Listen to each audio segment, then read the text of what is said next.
அகல் விளக்கு. அகல் விளக்கு போன்றதே நம்பிக்கை. இது ஆத்தீகமும் இல்லை, நாத்தீகமும் இல்லை, சாத்வீகமும் இல்லை. உத்வேகம், உள் மன எழுச்சி.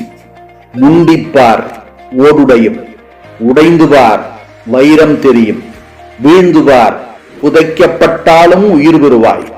பிறக்கும் இடம் எங்கானாலும் இயங்கும் தரமே உயர்வு தரும் என்பதுதான்.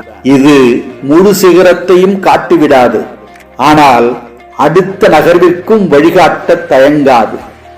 சுயநல பூமியில் இது புரியாமல் எத்தனை நாட்கள், எத்தனை வழிகள், எத்தனை காயங்கள், எத்தனை ஏமாற்றங்கள். சரியான விஷயங்கள் சாத்தியமும் இல்லை, சாத்தியமானது சரியானதும் இல்லை. தொடர் பயணத்தில் துணிவே துயர் அறுக்கும்.